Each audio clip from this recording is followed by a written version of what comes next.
Dark Knight's Metal issue number 4. So it's been a while since a Dark Knight's Metal tie-in has come out.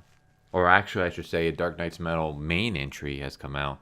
But yeah, even the tie-ins, it seems like there was like a period of like a couple of weeks where like multiple Dark Knight's Metal stuff was coming out, and then we almost went like a month with nothing. And now all of a sudden, Dark Knight's Metal came out. Like I actually kind of forgot about this event, which this isn't like a knock on it because I still absolutely love the event. But yeah, I don't know. It was kind of weird. I think they took a break so they can release the Doomsday Clock, and like Doomsday Clock, and wouldn't be competing with Dark Knights. But yeah, so for anyone who forgot, in the last issue, Superman was coming in to save Bruce, and discovered that it was a trap, and he discovered Bruce as an old man, and I guess other versions of Superman also showed up, like Dark Knight versions of Superman. They appear. The thing is, I think this whole issue is kind of narrated by Dream of the Endless from I believe it was the Sandman, right? Neil, is it Galeson? What's his name? Neil something. I want to say Galeson. He's the guy who did Coraline.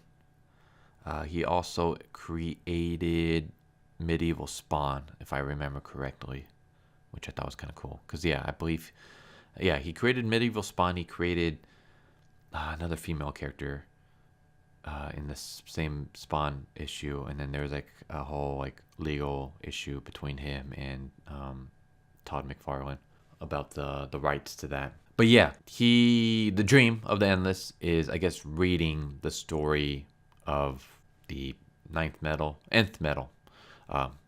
He's reading. He's like the narrator for this issue, is what I'm trying to say. So yeah, basically, Dark Knight's version of Superman wake up, old Bruce Wayne, who basically is reliving like this never-ending nightmare, and they kind of tell him that he's no longer needed, because the whole point of them keeping him was so that he can lure Superman in, so that they can use Superman as basically a giant battery, so they can take over Bruce's world, like his universe and all that. So yeah, basically Superman is being used to charge the giant tower. I don't know if they ever gave that a name. Maybe they did. But before the Superman can do anything, Bruce Wayne pulls out this giant gauntlet. I don't know why. I was thinking the Infinity Gauntlet, but then I was like, no, wait, that's Marvel. But yeah, I guess this is called the Five-Finger Death Punch. I don't know. Bruce naming a gauntlet after a overrated band just seems kind of weird. But yeah, I guess the gauntlet has different types of kryptonite. It has like every color kryptonite from gold to periwinkle. I've never heard of that color before. I think, okay. Here's the dialogue. I call this gauntlet Five-Finger Death Punch. It has every color kryptonite from gold to periwinkle. I think one of them makes you sparkly. Another makes your flesh dissolve. I barely remember, so I guess the question is, how super are you feeling today, farm boys? Yeah, okay, here's the thing. I like this issue overall, but there are some Marvel movie type humor thrown in. I don't know, like him saying that you're gonna sparkle. Is that supposed to be a reference to Twilight? There are kind of other little jokes throughout the rest of the issue. I probably won't bring them up unless I happen to catch them on the dialogue, because I'm not gonna be reading all the dialogue. I'm just looking at the pages and kind of going off what I remember from last time I read this. But yeah, there's little bits of humor in there that kind of reminds me of Marvel, or I guess the humor that was in The Last Jedi, which was very misplaced. Like, Star Wars isn't a comedy, and yeah, then again, I don't want to rant about The Last Jedi. There's a lot more issues going on with that movie than just poorly done comedy bits. But yeah, we cut to Wonder Woman with Dr. Fate and Kendra, who, if you remember right, her and her husband are like immortals. They were the ones who like were trying to stop Batman from opening up a portal for the Dark Knight Metal people to come in, and she failed. So basically, Batman screwed everybody over. They're fighting the seven personifications of the seven deadly sins. And yeah, I guess they're there because Carter, Kendra's husband, was there. But Kendra never showed up because she was scared to arrive at this place. So then Aquaman calls, and him and him and Deathstroke are in the outskirts of Atlantis. Yeah, okay. Here's another thing. So so Aquaman calls in and says that he found something, and Wonder Woman's like, the nth metal, and Aquaman's like, no, we found a murder. And then Deathstroke says a murder, to be specific, as in merman, because merman are dead. Yeah. Like, I don't know.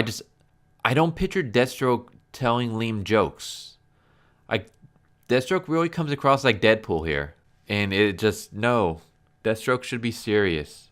Or maybe Gallows humor. But even then, I don't really see, I don't see Deathstroke as a comedic kind of guy. Deathstroke is like a serious, tough, cool dude. Like, I don't see him doing mermaid puns. You know? It's just, keep that kind of stuff out. Like, okay, it's not really comedy, but it's kind of supposed to be a little humorous, where there's a coffin in front of them and it's supposed to be like sacred and forbidden, and Deathstroke is like, open it, but Aquaman's like, no, we're not supposed to do that. And Deathstroke kind of goes oops and stabs the sword into it to open it up. It's just like, I don't know. It seems weird. It doesn't seem very Deathstroke-y thing to do. It seems more like a Deadpool thing. But anyways, we cut to Hal Jordan, who's looking a lot like Kyle in this panel. But yeah, we cut to Hal Jordan and what's the red face guy's name? Terrific. Yeah, something Terrific. Mr. Terrific. I think it's Mr. Terrific, right? Yeah. So we cut to them, and they're at Thanagar Prime.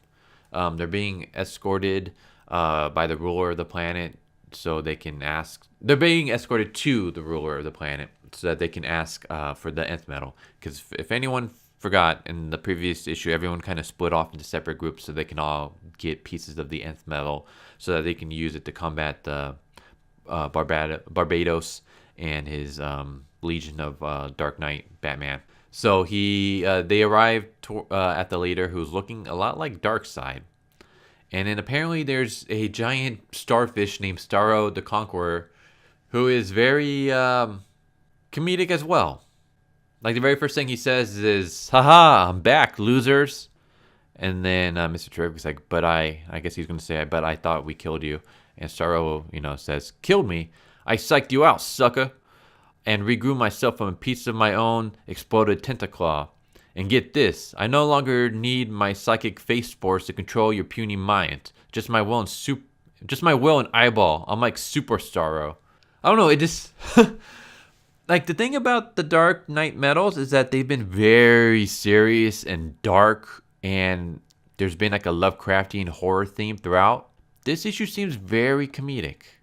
I don't want to say very comedic, but a lot more comedic than previous issues. I feel like there shouldn't be any comedy whatsoever in this event. I think that's one of the reasons why I love this so much, just because it was serious and dark and gritty and horrifying. And now we got Starro, a giant starfish, talking gangster. We got Deathstroke acting like Deadpool. We got Batman making Twilight references while wielding a gauntlet named after a crappy band. I don't know. It doesn't seem like a Dark Knight Metal issue. It'll get to that point. It'll get to a point where it starts to, but just right now it doesn't really. But apparently Starro is like controlling all the Hawkmen. I guess that's what they're called.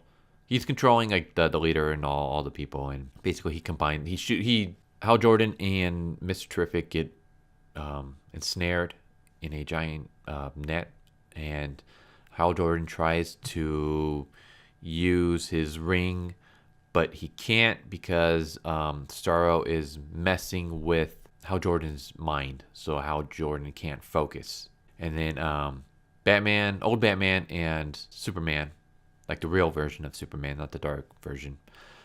They're in this void where they meet the Dream. And I gotta say, you know who Dream reminds me of? He reminds me a lot of what's his name, Alucard from Castlevania Symphony of the Night. Like the art style. Like as soon as I saw that, I was like, this is Castlevania. Then again, to be honest with you, Castlevania series from DC would be pretty sweet. I would totally read that. But yeah, basically he talks to Old Man Bruce and Old Man Superman.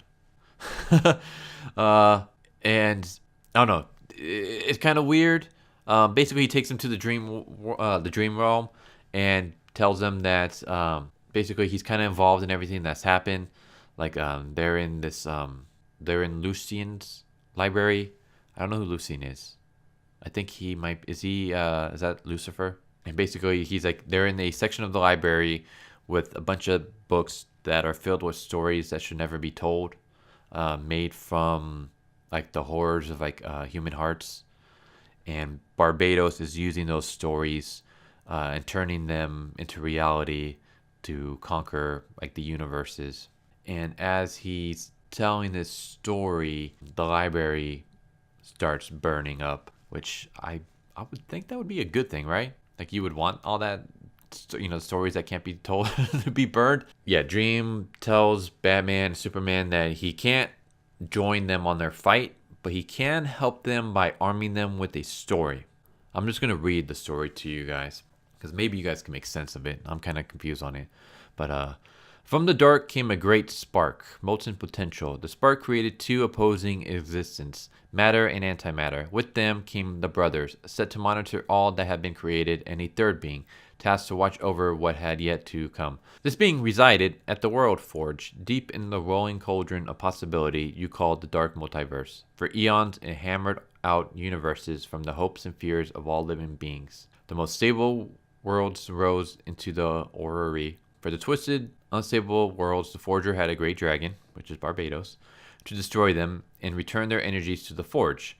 But the dragon, a being who knew only destruction, killed its master, and thus worlds that should have been dissolved lived on, and the Forge began to darken. So I guess basically the only hope to saving the multiverse is inside this World Forge, where there's like a super powerful version of the nth metal is inside. So yeah, Dream kind of tells them that Dream creates a passage for them to be able to enter this World Forge, but apparently they need to walk with hope and wonder in their hearts. So kind of reminds me of like Peter Pan, where you have to believe if you want to fly. They have to have hope and they have to have wonder to be able to transport themselves into this World Forge. But Bruce doesn't. Like Bruce has given up all the things that he's seen, because he's been trapped in this never-ending nightmare for decades. So he's kind of lost all that. But Superman is able to convince him by giving him a pretty cheesy, sappy speech. But it's enough to convince Bruce to believe in hope. And they travel through the portal. So we cut back to Wonder Woman and Dr. Fate and Kendra. And Kendra has the Astro Brain in her hand. For anyone who remembered, the Astral Brain was given to her by the Council of Immortals, and basically they want her to use it to basically pass the brain through the multiverse's center to hit the dark multiverse to destroy it. The only problem is that it could also end up destroying all the universes, not just the dark multiverse, but every universe, including the one that they're trying to save. But yeah, she's about to throw it in when Wonder Woman stops her, and then Kendra, she actually starts bleeding, and all of a sudden she transforms into a dark version called Lady Blackhawk. I don't know what caused this transformation, other than, I don't know, maybe it was doubt, maybe she had some kind of darkness in her heart, maybe her bleeding created this, I don't know. But yeah, she turns into Lady Blackhawk. And Dr. Fate is about to attack her when he gets zapped and dissolved by Black Adam. So I guess Black Adam has made his own deal with Barbados. along with Vandal Savage, who we don't see yet. But we cut to Bruce and Superman as they're traveling through the Forge of Worlds. They arrive only to see the Forge of Worlds in darkness, and it's being guarded by Carter, who has transformed, and he now refers to himself as Dragon of Barbados, Keeper of the Dark Forge. And he states that there's only endings here. And that's how it ends. So I liked the second half of this issue a ton. The first half, I felt like there was too much comedy. There's a little bit more comedy than I mentioned, but it's kind of hidden in the dialogue. But yeah, I don't know. I'm not a fan of that, but it redeemed itself with the second half. I like the kind of poetic feeling of and the whole like philosophy that came from Dream. I love the whole Lovecraftian horror feel, and I want them to stick more with that and kind of go away from the comedy bits, because it doesn't work in this event. But yeah, that's Dark Nights Metal issue number 4. Like I said, I liked it. Second half redeemed itself. I'm hoping it continues to be more in the tone of the second half as well as the first 3 issues, and less of what it was in the first half of this. So yeah, anyways, hope you guys enjoyed this video, and I don't know, tell me what you guys think. Are any of you guys still following Dark Nights Metal? Are you guys a fan of it? Have you guys read this issue? What do you guys think? And what do you think of the comedy bits? Do you feel like it has a place in this event, or do you think they should keep it out? Let me know. But yeah, hope you guys enjoyed this video, and I'll catch you guys all next time. Later.